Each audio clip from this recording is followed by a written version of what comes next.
Good morning. So আজকে আমাদের train আছে, আমরা একটু পরেই বেরিয়ে যাব। এখন বাজে 9:30। চা খাওয়া হয়ে গেছে সকালে, খেয়ে আমরা ফ্রেশ হয়ে গেছি। এবার জাস্ট ব্রেকফাস্টটা করবো আর বেরিয়ে যাব। তো ওভারঅল আজকের এই প্রপার্টিটাও খুব সুন্দর, যেখানে মানে আমরা ছিলাম।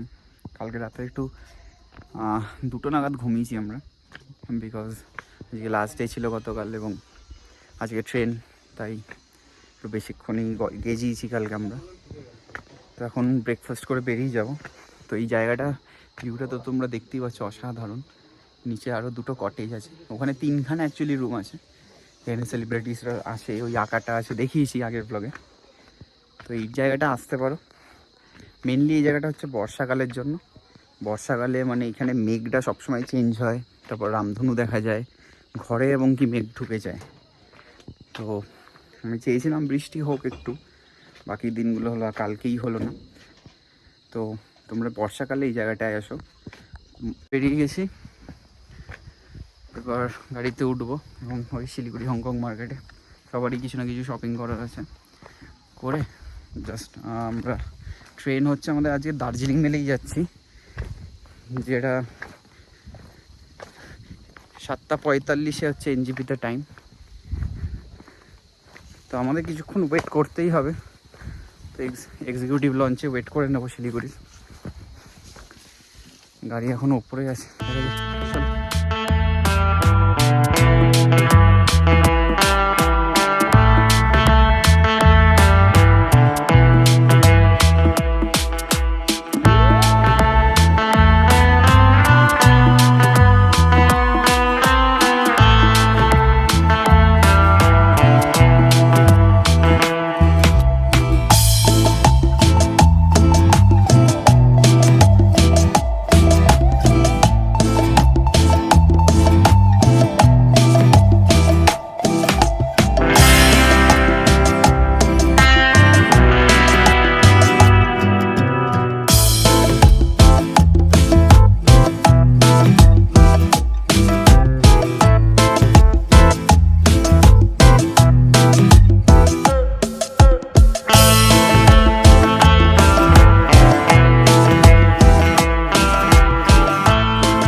সো আমরা এই লোকেশনটা এক্স্যাক্ট জানি না কোথায়, এখানটা দাঁড়িয়েছি। বেশ সুন্দর এলাকাটা।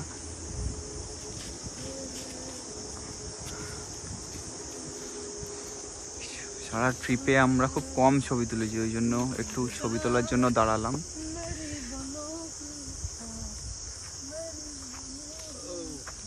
18 কিলোমিটার, সেবক কত 52 কিলোমিটার। গ্যাংটক চিংটাং 16, গ্যাংটক 40।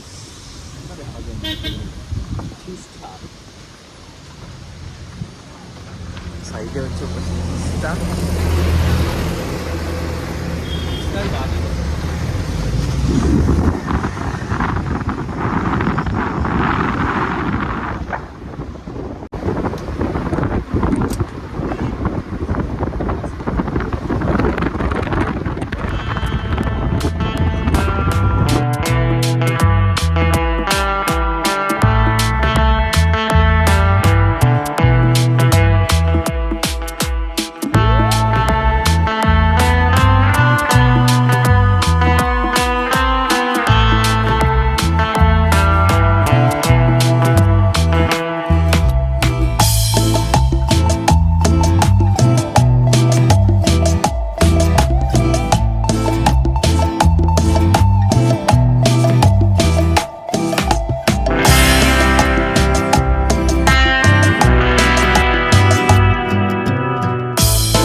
আমরা সেবক রোড পায়েই আছি এখন, সেবক পৌঁছে গেছি।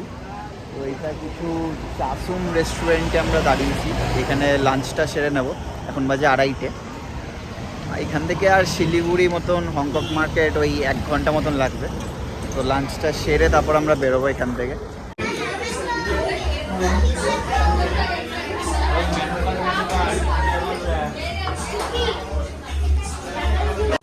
এই ছবি তোলা পাবলিকগুলোর সাথে প্লেট এসছে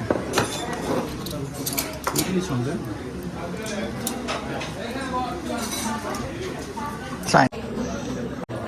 চিকেন থুপ্পা, তুই কি থুপ্পা নিয়েছিস?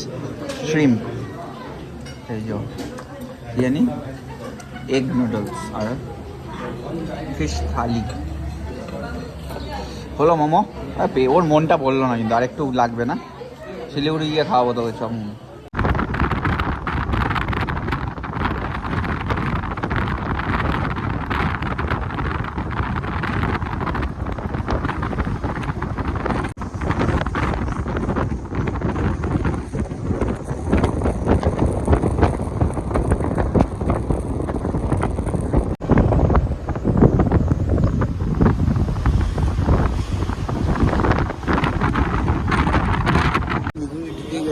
লাঞ্চের পর শিলিগুড়িতে ভালোই জ্যাম আছে, ছিল এখনো মোটামুটি আছে। হ্যাঁ, কলকাতার তুলনায় সেরকম কিছুই না। আমরা শিলিগুড়ি নেমে গেছি, এবার আমরা হংকং মার্কেট যাচ্ছি। এই গলিটা দিই হংকং মার্কেট। তো হংকং মার্কেটে কেনাকাটি করে তারপর আমরা যাব এনজেপি স্টেশনে। Gate number 4।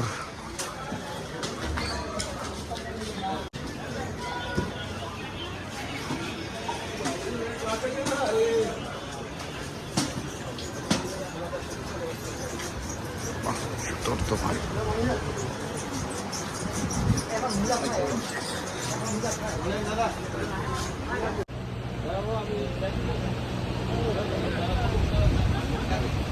এই বাইরে বেরিয়ে গেছিল আমরা,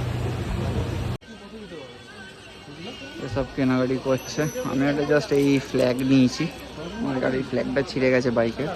চাবি রিং দেখছি কিন্তু দাম বেশি বলছে, 30 টাকা করে চাবি রিংগুলো বলছে। দেখি, আরেকজন কাপড়ের দোকানে ঢুকেছে ওখানে।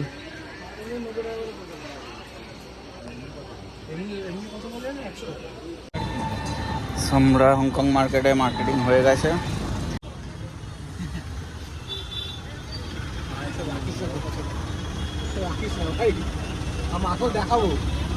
স্টেশন পৌঁছে গেছি। এবার আমাদের হাতে এখনো 2 ঘন্টা সময় আছে, 6:45 বাজে, 8:30 ট্রেন। এখন 2 ঘন্টা ওয়েট করতে হবে। তো এসি ওয়েটিং হলটাতেই ওয়েট করব, আর এক্সিকিউটিভে যাব না এখন। এসি ওয়েটিং হলটায় গিয়ে 2 ঘন্টা ওয়েট করে নেবো, ওখান থেকে ট্রেন আসলে তো উঠেই পড়বো। আর খাবারটা আমরা কিনে নেব, খাবারটা কিনে নিয়ে উঠে যাব ট্রেনে।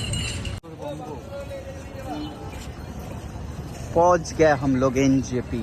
আমাদের 1 ঘন্টা আগে মনে হয় উত্তরবঙ্গ। আমাদের আজকের ট্রেন হচ্ছে 12344 দার্জিলিং মেলে। আমরা দার্জিলিং মেলেই আজকে ফিরছি 8:45। ট্রেনটার ঢোকার কথা ছিল এনজেপিতে 7:30 এবং 8:30 ছাড়ার কথা, কিন্তু ঢুকিয়ে দিয়েছে 7:17-তে। তো আমাদের প্রবলেমটা হয়েছে, আমাদের আজকে সেকেন্ড টায়ার এসিতে টিকিট, আর 2 সায়নের পড়েছে এসি A1-এ, আর আমাদের পড়েছে AC2 A2-তে। ঠিক আছে, এবার ম্যানেজ করার চেষ্টা করছি, কিন্তু খুবই প্রবলেম হচ্ছে। কেন আমার পড়েছে সাইড লোয়ার, এই সাইড আপার, আর সংখ্যায়নের হচ্ছে এদিকের আপার। ওদেরও সেম, একজনের সাইড আপার, একজনের নর্মাল আপার।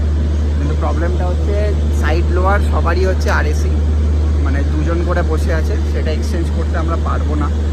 আর সেকেন্ড হচ্ছে বাকি সবই প্রায় ফ্যামিলি, তো প্রবলেম হচ্ছে সেটা এক্সচেঞ্জ করতে। দেখা যাক, নাহলে আমি আর সায়ন নেমে যাব বর্ধমানে। বর্ধমান থেকে আমাদের বাড়ি যেতে সুবিধা হবে। আমি একটা ফার্স্ট ট্রেনটা ধরে নেব বর্ধমান থেকে 4:18, সেটা আমি 6টা 6:30 মধ্যে বাড়ি ঢুকে যাবো বর্ধমান। আর ওর বাড়ি তো গুরব, ওখান থেকে ও 5:30টার মধ্যে ম্যাক্সিমাম বাড়ি ঢুকে যাবে। তো ওই জন্য আমরা বর্ধমান নেমে যাব। তো দেখা যাক, নাহলে আমি সায়নের কাছে চলে আসবো, ওই সায়ন এখানে চলে আসবে। একদম রাইট টাইমে ছেড়ে দিয়েছে, বাট ওইটাই প্রবলেম। বাট আমরা কিছু করতে পারছি না, জাস্ট টিটির অপেক্ষা করছি। দেখা যাক যদি টিটিকে ধরে ওটা করা যায়, 2 জন একটা জায়গায় দিয়ে, একটা 4 জন যদি একটা জায়গায় সেট করতে পারি, দেখা যাক। বাট ট্রেন একদম রাইট টাইমে ছেড়েছে, ওভার দ্য টাইমই চলছে, অনেক আগে ঢুকিয়ে দিয়েছিল, একদম 7:45 ছেড়ে দিয়েছে।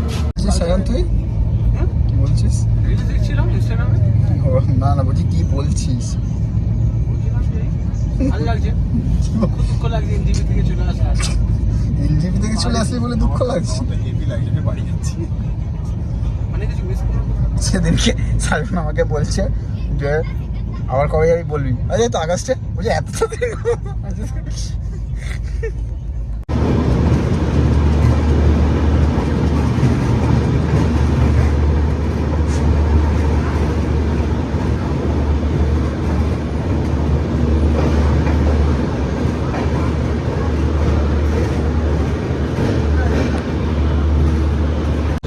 তো মালদা পৌঁছে গেছি, এখন হচ্ছে বাজে 11:18, মানে 12 মিনিট আর্লি পৌঁছেছি মালদা। আমাদের পিৎজাটা চলে এসছে, সেটাই নেওয়া হচ্ছে, নিয়ে আমরা আবার উঠে যাব। এই যে পিৎজা এখানে এসে গেছে, ওরা নিচ্ছে, নিয়ে আবার উঠে যাব।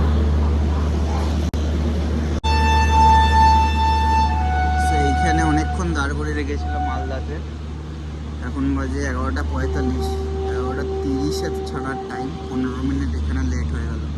এই একটা ট্রেন ঢুকিয়েছে, এটা ক্রস করালো, এবং আরেকটা ইঞ্জিন ঢোকাচ্ছে এই দুটোর জন্য।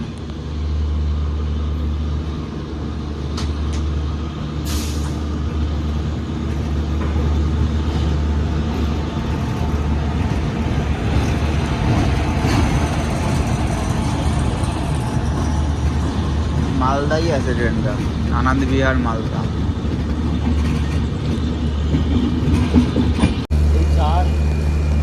দুজন বর্ধমান নেমে গেছে, 4:05 ট্রেন দেখাচ্ছে, দেখি আগে টিকিটটা কেটে নিয়ে এরকম চা খাবো। ওরা দুজন ঘুমাচ্ছে আর ডাকিনি, পরে ফোন করে দেবো আমরা। তো আমার ট্রেনও ছেড়ে দিল বর্ধমান থেকে, 4:05 টাইম ছিল, 4:07 ছাড়লো। এটা বর্ধমান হাওড়া মেন লাইন, আর সায়ন গেল বর্ধমান হাওড়া কড লাইনে, কেন কি ওর বাড়ি গুড়পে, তো গুড়প নেমে যাবে, তারপর ওখান থেকে বাড়ি চলে যাবে।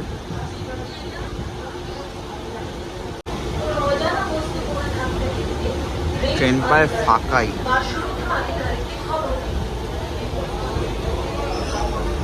ট্রেন একদম ফাঁকাই।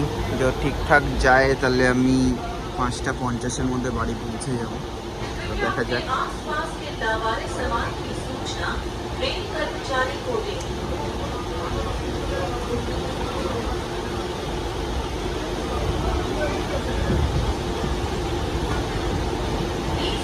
And inform about unattended planes. Railway employee or security staff on duty. আমি বাড়ি পৌঁছে গেছি, মানে বাড়ির দিকেই আর কি। ওরাও প্রায় পৌঁছে গেছে, রাইট টাইমে শিয়ালদা ঢুকিয়েছে ট্রেনটা। তো আশা করি তোমাদের এই ভালো লাগলো এই ট্যুরটার এপিসোডগুলো। তো যদি ভালো লাগে লাইক করো, শেয়ার করো, সাবস্ক্রাইব করো, এবং খুব শীঘ্রই আরও এপিসোড নিয়ে আসবো এরকম ঘুরতে যাওয়ার। তো সাথে থেকো, চলো টাটা।